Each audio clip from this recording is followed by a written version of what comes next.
Hello, students. Welcome to the first lecture for our class on the history of magic, witchcraft, and the occult. I'm Dr. Ulrich. We've met before, but this is how a lot of these lectures are going to work. I'll give you a PowerPoint. You'll have subtitles on it. You'll have my weird red background. You'll see me constantly looking over here because that's how I read my notes. I probably need a teleprompter right there, but trust me, paying attention to you. Here's the thing, though, with those subtitles. They'll be ridiculous. They always are. However, students find them really useful for going back and they want to remember like a section or they want to revisit a section of the video, and they'll use the subtitles to scroll and find the right spot. I've had a lot of students tell me that's useful. As to the lectures, you need to figure out the best way for you to incorporate these lectures into your retentive learning space. Do you need to do the reading first? I recommend doing the reading first, but some students find doing the reading later is really helpful. I always recommend before you do any component of one of these modules that you read through the assignments so you know what you're looking for as you watch the video and whatnot. So let's get going and welcome to day one. Here we go. Very excited. The ritual space where I share screen, sharing screen, starting subtitles. Today's lecture is Religion, Magic, and Society. I'm going to try to get through it kind of quickly. I do speak sort of fast. Like I said, ADHD, a little neurotypical here. And we have a lot of information today because we're front loading. We need to really get the schema for what we're doing later. Now, traditionally, like I said, I've taught this course in a shorter version. So I've broken up the readings. So hopefully our lectures will generally be quite a bit shorter. This one might go a little bit long, but know that I aim for about 40-minute lectures per module. Okay, so religion, magic, society.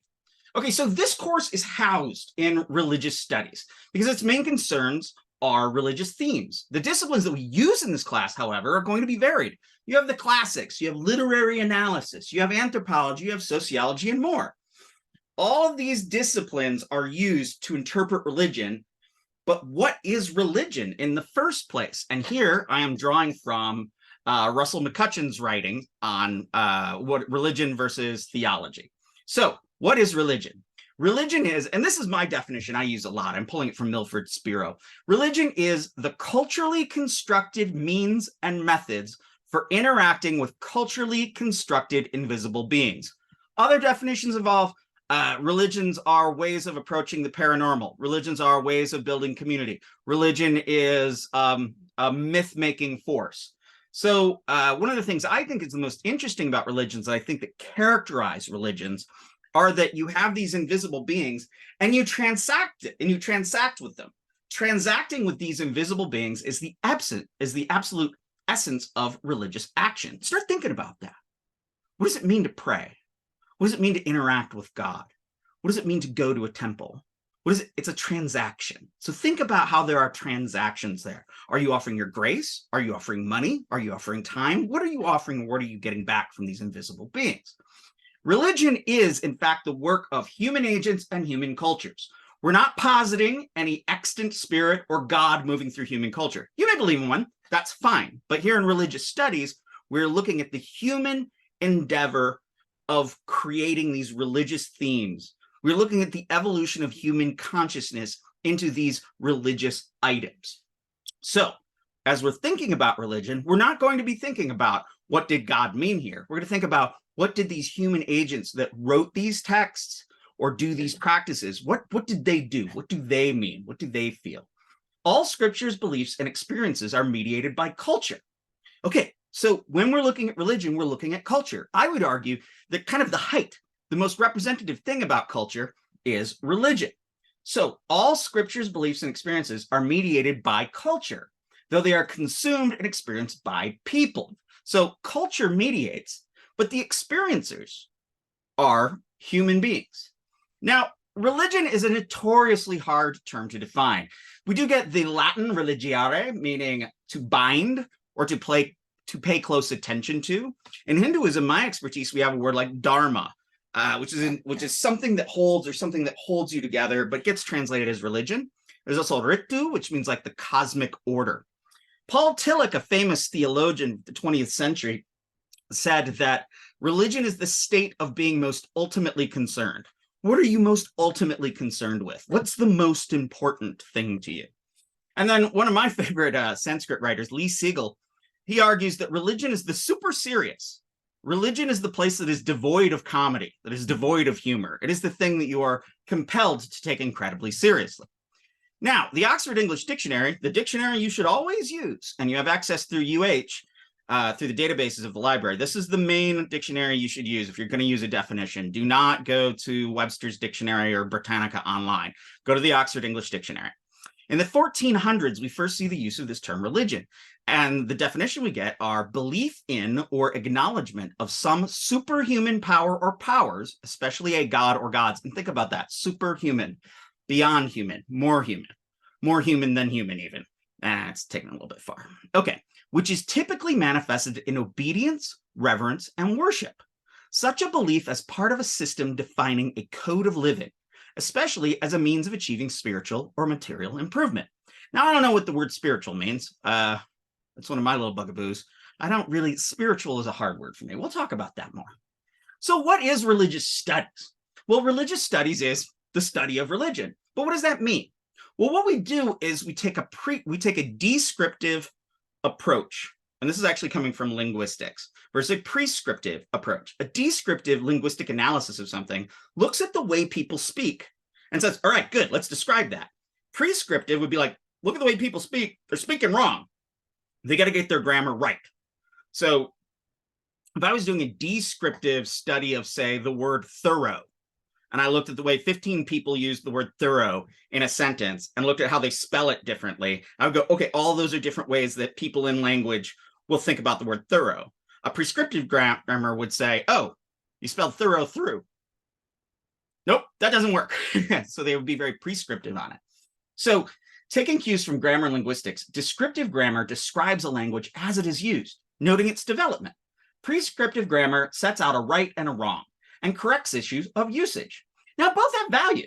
Descriptive grammar is linguistics, and it's actually a science of how language works. Prescriptive grammar is used in pedagogy, so we teach you prescriptive grammar, and it is used to enable very clear communication.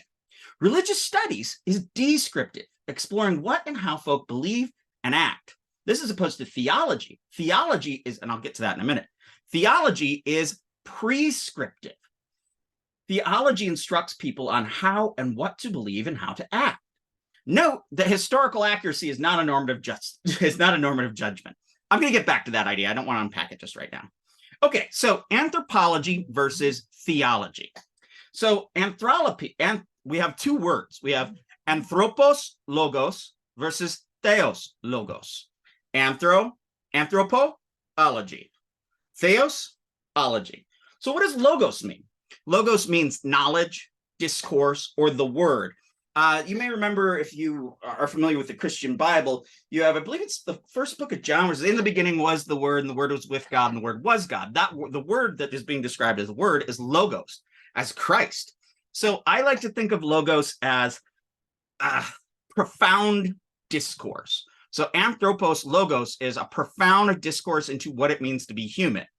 And theos logos is a profound discourse into what it means to relate to, or what is God. So when we're doing anthropology, we study the movement of culture and religion, of cultures and religions of other people. When we're doing religious studies, we're not exploring ourselves per se or our own traditions. We're trying to make intelligible the worldviews and religions of other people. So theology, in fact, is a normative Christian discourse. If somebody gets a master's in theological studies, they will be studying the religious philosophies, mostly of Christianity. Now, we have some other terms like Buddhology, which is really like a Buddhist theology, or Indology, which is the study of India. We also have philology, which is the study of and love of words and discourse. All right, so that's a quick run through for me to say what we're doing here is anthropology of religion, not theology. We're not here to set out how people should believe or critique people believing wrongly. We're looking to see how they believe and what they believe. So when we are thinking, we are going to use comparison. Now, our comparison in religious studies needs to be a non-evaluative comparative method. So we're comparing two things, not to judge that one is better or worse, but just to look at them differently. Comparison is one of the key acts in religious studies. It is a key action in all thought, in fact. We compare two things that we know in order to learn something more, or we compare something that we have just learned with something we knew in the past. Sometimes we can compare things we don't know, even if you really work at it. So comparison depends on what you select to compare. Okay, so let me see. Comparison depends on what you select to compare, but it must be an activity that mutually illuminates both elements and posits something new from the comparison. Look at an apple, look at an orange. I can go, one's red, one's green, or one's yellow, or one's orange, one's green, blah, blah, blah, blah, blah, but they're both fruit. So we learn something about fruits by that. That is the thing we learn when we compare. Both we see the apple more clearly and the orange more clearly, but we also understand more about fruits. We can posit what a fruit is. Okay, so how do we do comparison? So McCutcheon in our essay today argues that you make observable similarities and differences, and then posit why those similarities and differences arise. When you do comparisons, so often, especially if you were trained in high school, like the 5-paragraph essay, you say, this is this, this is this. They are the same, but they are different. Never say same, but different. When you do it, when you are making a comparison, it's not enough to just list the patterns. You have to make an argument. Yes, green, orange, but they're both fruits. So you have to say something. Now, there's another scholar named Jeffrey Kreipel who teaches at Rice, and he argues that comparison has 4 steps. And we'll come back to this often because it's a quality method and avoids a lot of the pitfalls of same, but different, or they are different, but they are the same, which are arguments I never want you to make in this class. So how do you do comparison? The first thing you do is you negotiate the sameness and difference in a set of operations or in a set of observations. Sorry, that's observations. Negotiation of sameness and difference and a set of observations of things you've observed. Then you identify patterns in that data set. So from looking at what you observe, you see some patterns. Then you construct a classificatory scheme to organize that pattern. So what does that mean? You would look at all these patterns and you'd say, okay, well, I've got all these patterns. Let me organize them together in a way that shows me something. And finally, you posit a theory to explain the patterns. Most students fail to do that last step, but that's the key to comparison, is positing a theory to explain the patterns that you've observed. All right, moving into Emile Durkheim. Who is Emile Durkheim? Well, he's a French social scientist and theorist, active in the late 19th and early 20th centuries. He's often said to be the father of sociology and social sciences. He set out sciences and sociology as a study to holistically study culture, to study culture as a whole. And he was particularly interested in the comparison of non-modern cultures and modern cultures. What you see in the comparisons that he's making in our reading for today is he compares contemporary Western religion with Aboriginal indigenous religions from Australia. That's his big comparison. And that was a big move at the time that can be critiqued for various reasons.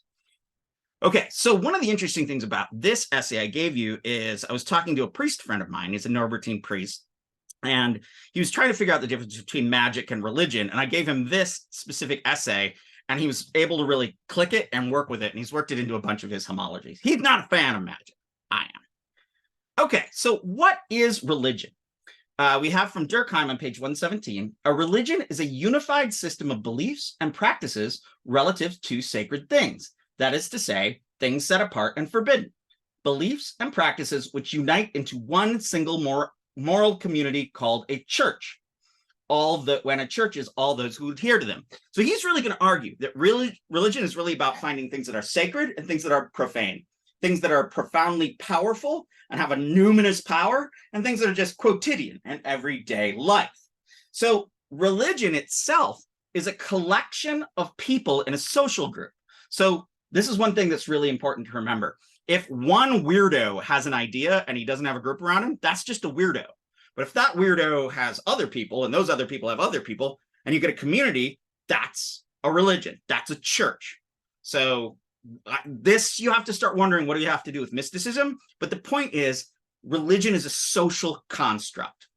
So religion is a collection of people in a social group organized by collective effervescence that maintains the structures. These groups organize around conceptions of the sacred. Collective effervescence is the experience when groups come together, that emotional buzz, that makes you want to stay together and come together again. The reason why you sing in church, the reason why you come together in any religious community, it feels good. You have that collective bubbling joy of being together. And that is the engine of religious activity. That's the fun of religion. And I can't stress this enough. Religion is fun. You know, I went from my upbringing when everything was very dour and whatnot, and I started really hanging out with a lot of Hindus and Buddhists and whatnot. And religion's fun. Going to the temple is fun, you know. And when I go with my Jewish friends, when I go to services, they're great. They're fun. Religion is fun, and it's the fun of it that keeps people doing things. All right. So we've been talking about sacred and profane. Sacred things have an intense power. That is the qualitative difference with the mundane or against the mundane. There are these dualities, sacred and profane, super mundane and mundane, sublime and quotidian meaning every day. Now, Durkheim talks a lot about cults. Well, what's a cult? Well, cult from the Latin word cultus just means to offer worship. However, we hear about cults all the time, especially in the true crime genre I'm kind of fond of. So I've come up with my own understanding of what a cult is when we say, oh, that's a cult. See that word NRM? New religious movement. It's a new religious movement with a charismatic founder/leader characterized by high control on adherents and antisocial views of the secular world. Let's break that down real quick. New religious movement. It's a movement that arises. It's not from a long tradition.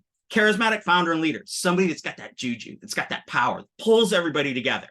Characterized by high control of the adherents. In other words, somebody who's in a cult, their whole day is scheduled. Anytime they got some downtime, they got to be doing something. Their brains are being controlled because they're running through the ideology of the cult all the time. Their actions are controlled. Their diets are controlled. So in a high control cult environment, you'll see that every aspect of the follower's life is structured by the cult. That is the biggest indicator that someone's in a cult versus a religion. And finally, and there's a little tweak on this, but they tend to have an antisocial view of the secular or non-religious world. The world outside the cult is considered bad. The world inside the cult is considered good. So they're constantly critiquing the real world around. It's like, no, that's all stupid and bad. This, what we're doing here in our community, is the big deal. Okay, so from the Oxford English Dictionary, like I said, always go back to the Oxford English Dictionary. I went to take a look at the word cult. Now, in 1613, the cult was defined as the action or an act of paying reverential homage to a human being, religious worship. So yeah, when you're reading through the history of writings on religions, and some of this like lingers, there's a wonderful book about religion in the east of India called Kings and Cults. And I remember I was talking to an old Indian friend of mine, and he said, why are they using the word cult? Cult is so negative. And I'm like, no, it isn't. They're just talking about organizations that offer worship. That's all they mean. But the word cult has come to mean more these days. Now, in 1679, we see a particular form or system of religious worship or veneration, especially as expressed in ceremony or ritual directed toward a specific figure or object, frequently with or modifying word. What does that mean? Like cult worship or cult activity. So here, again, this just sounds like a religion.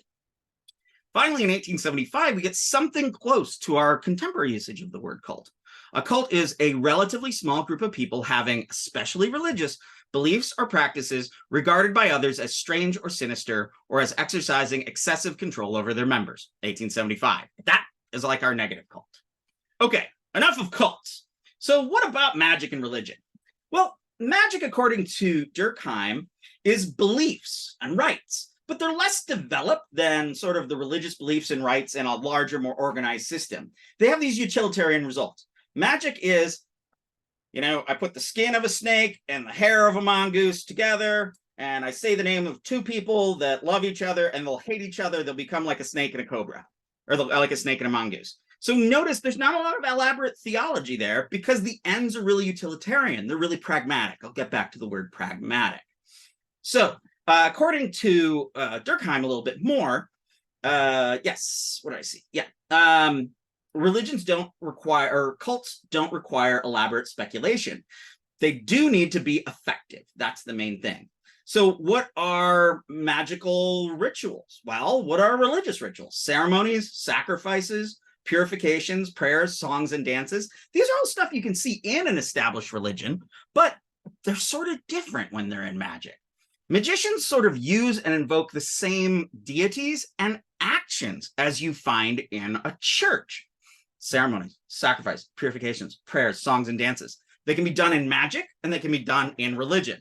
Why are they different in magic? They have specific individual results. They are not about grand maintenance of society or transformation of the soul. So magic uses the same building blocks of religion. Now, some people traditionally have said that people did magic and out of magic evolved religion. However, I think Durkheim is correct here when he says that actually magic evolves out of religion.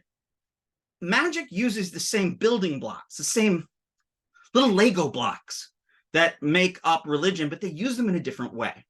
So one of the big arguments that Durkheim makes, and it's not in the reading, but he makes it elsewhere on magic and religion, is that magic seeks to coerce a deity.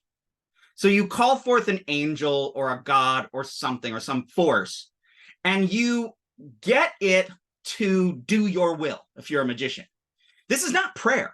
You're not praying to God and hoping that it's in God's will to make something good happen for you. You're calling God forth and saying, you're going to do this. Now, a lot of magic work, especially ceremonial magic in the contemporary world, involves conjuring forth gods, angels, deities, making them submit to you, binding them to your will, and then giving them a job to do to help you out. So this is a little tricky. A critique of magic here is that magic manipulates God. But God isn't manipulatable. So the very act of saying that there is magic, that there's a way to coerce a God using a spell or whatnot, is inherently blasphemous. It's saying something about that God that is not true. Because gods can't be coerced. We see throughout this whole tradition of magic in thousands of years, there's all sorts of magic about coercing and compelling and binding and forcing deities to do things.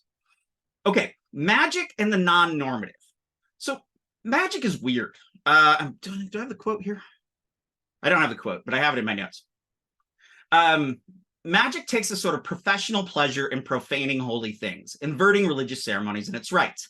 This is not constantly true, but I get where Durkheim's going with that. Magic takes religion and does it in a different way, makes it weird. Sometimes you can just tell something's magic as opposed to religion because it's something familiar, but it's just really weird. So hold on to that weird feeling. Weird is a good category to use to think with. Often magic will use inversions. So you will do things in reverse. The classic things like the Black Mass. So instead of an right side down cross, you have an upside down cross. You'll say the Lord's Prayer backward. So inverting something gives it a sense of power. And we'll see this in different contexts. I hate to even bring up, these notions of Western occult black magic because they're just overdetermined. Anyway, so magic in the church. Religious beliefs, we'll notice, are shared. Adherents of a religion are in a community, and there's a church, which is an institution. One person's ideas that are not shared by others is just one person having a crazy idea. By sharing ideas, that's how ideas can become religion. That's how religions can innovate. So we see on page 115, there is no church of magic. This is really interesting. The magician is only interested in himself or his client. He has no ties to the community. He does not have a community of co-worshipers of other magicians. It's usually him on his own. He's usually kind of a loner. It is the client and the magician. It is a client, not a confrere, not a fellow brother in Christ, for instance. To practice his art, the magician has no need to contact his other peers. He's a loner. He stands aloof, he from his colleagues.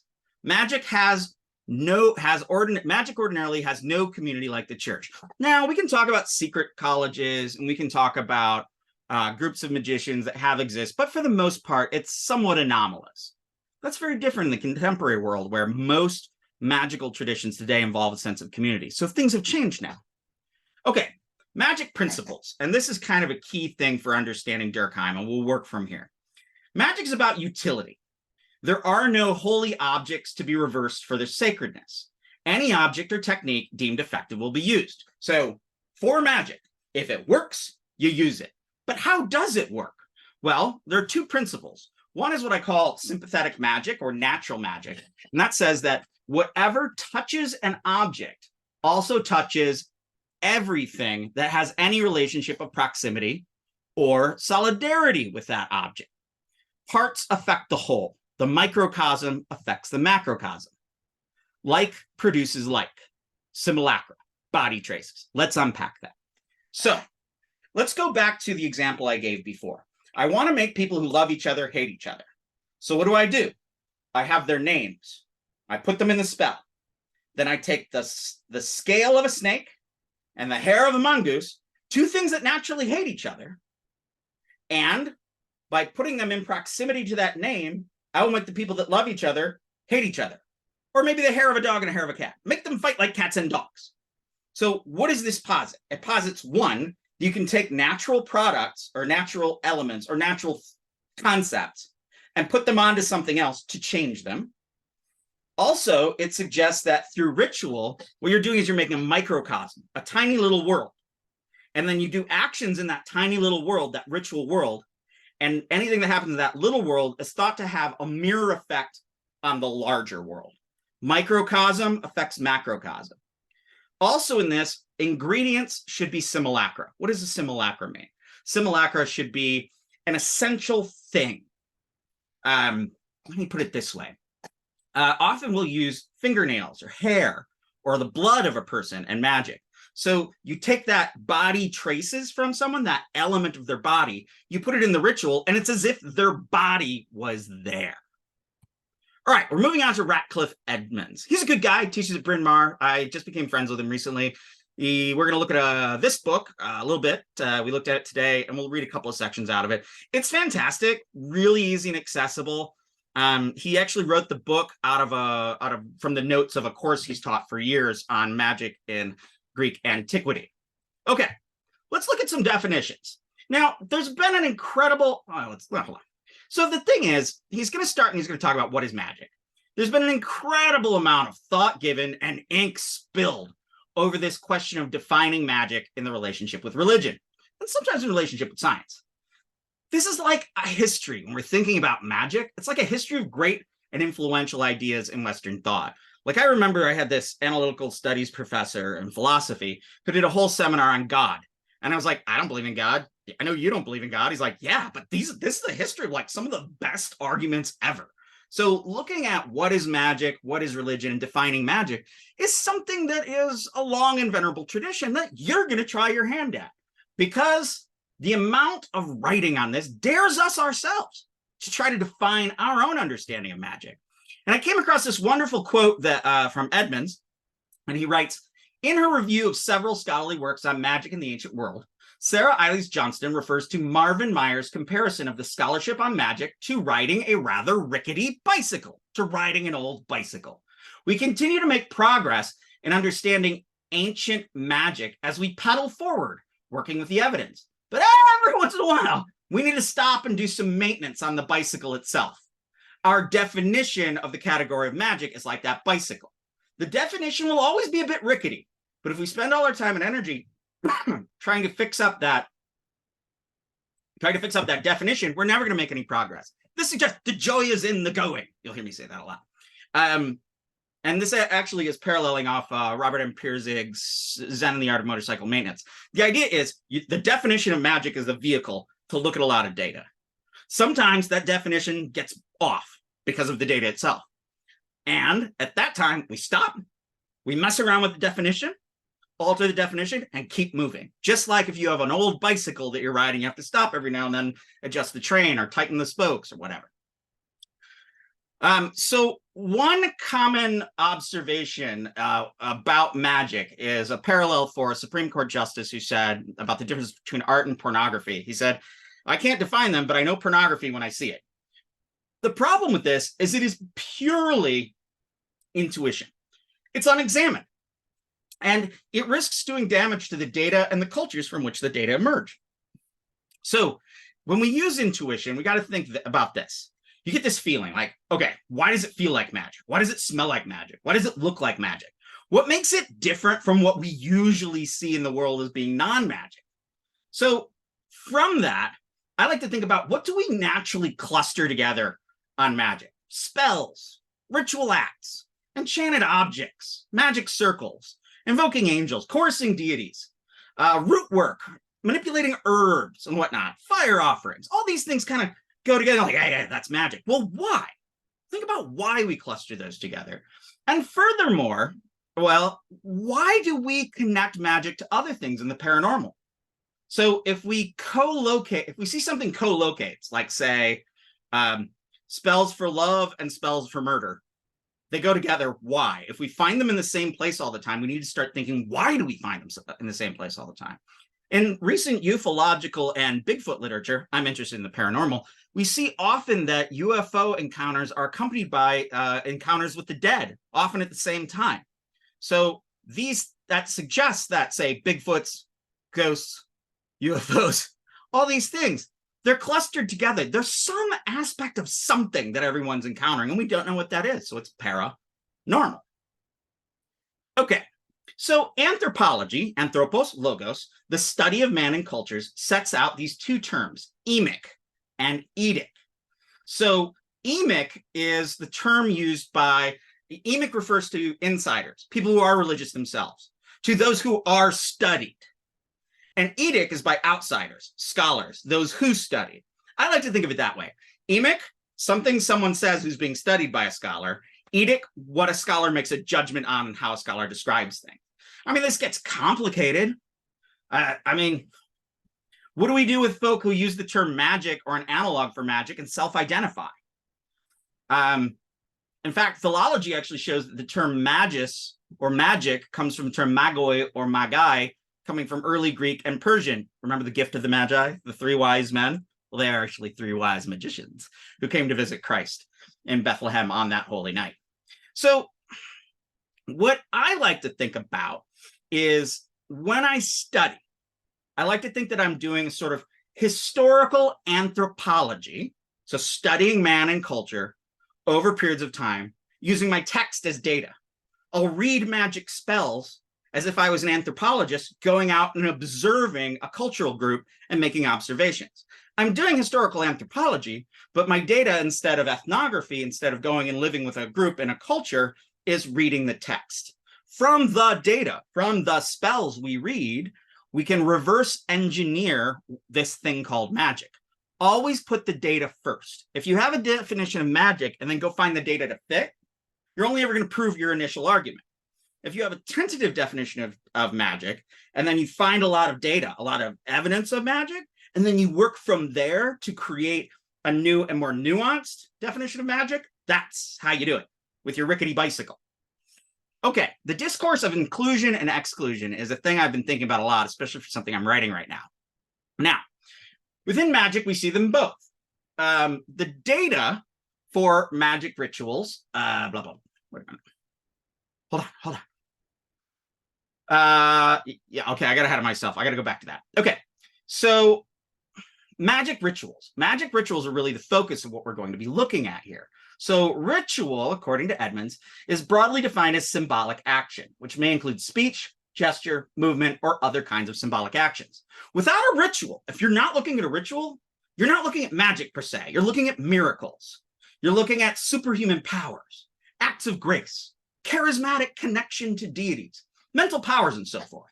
What we're going to look at is magic rituals. So everything we're going to look at is going to either have a specific ritual that is used, or when thinking about witchcraft, a fear of a ritual done, or a counter ritual to do against a ritual. So really focus on rituals.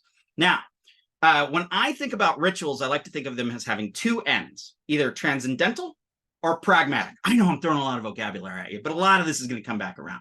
So pragmatic ends are this worldly, discrete. They're not part of a sequence of rituals. They're individual. They're on the small scale. This is, I lost my goat. Might I make this offering to goddess Shashti to find my goat? Transcendental ends affect salvation, maintenance of culture, maintaining cult, life cycle transitions, maintain nature, marriages, church services, prayers to bless the government. So transcendental, they're general. They maintain the culture and the world. With magic, we're generally dealing with pragmatic, to the point that I define magic as pragmatic ritual technologies.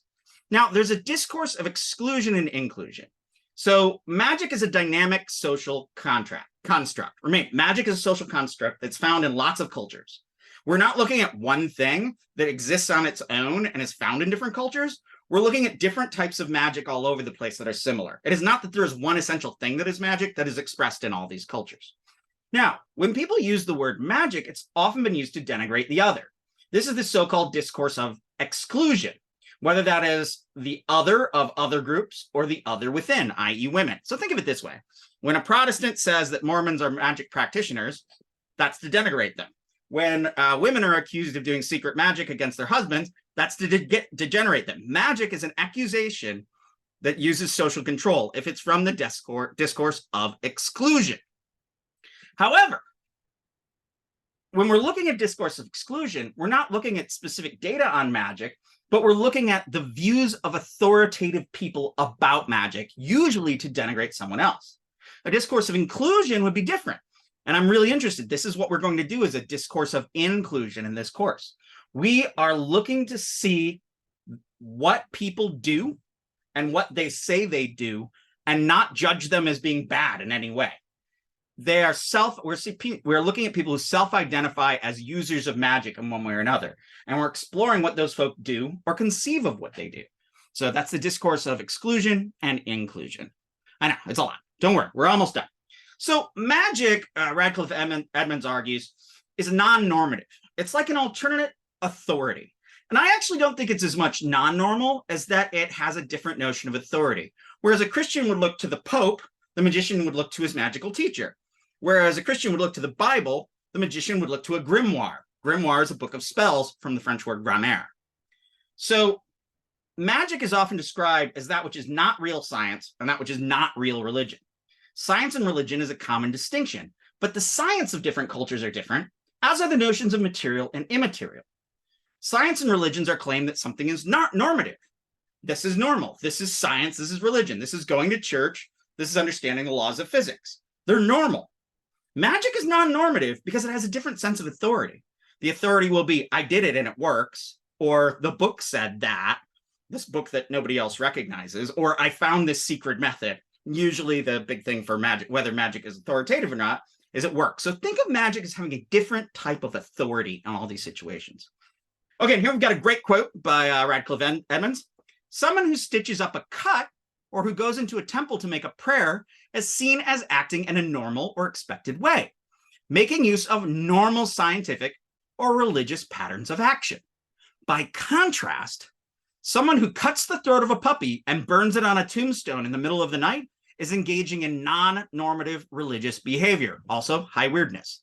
Just as someone who smears the wound with a paste made from the wrappings of an Egyptian mummy, powdered rhino horn, and the intestines of a frog is engaged in non-normative scientific activity. It's an operation of science, but it's not the normal type of science. Both such actions might well be labeled magic by an observer. But whereas a modern observer would draw the distinction between science and religion, an ancient one would simply characterize both actions as abnormal. We are going to call them all as normal. We are going to take a different set of authority. Normal depends on the culture. I would argue that what separates magic from other actions is the weirdness and the powerful substances and actions used. The non-normative, by doing something in a different way, is freighted with the extraordinary, either in a dangerous way or a powerful way. We do these types of weird rituals because they're powerful. Why are they powerful? Often because they're non-intuitive or non-normative. All right, here's my closing remarks. Religious studies is a non-normative, descriptive method to study stuff deemed religious. What are we doing in religious studies? We're not positing normative or prescriptive. We're describing things. And what are the things we're describing? One could say we're describing religious things, but I would take it a step further. We are describing things that people deem religious.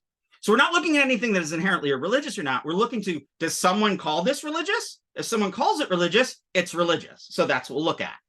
Religious studies is a non-normative, descriptive method to study stuff deemed religious.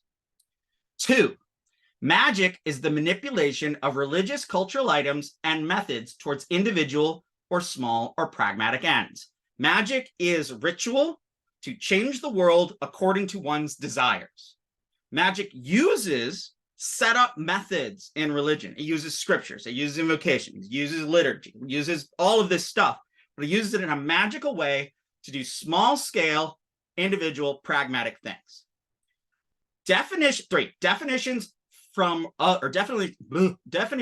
religion and magic ought to arise from the data, from the stuff we're looking at. We reverse engineer our definitions and constantly alter our definitions by looking at more and more data.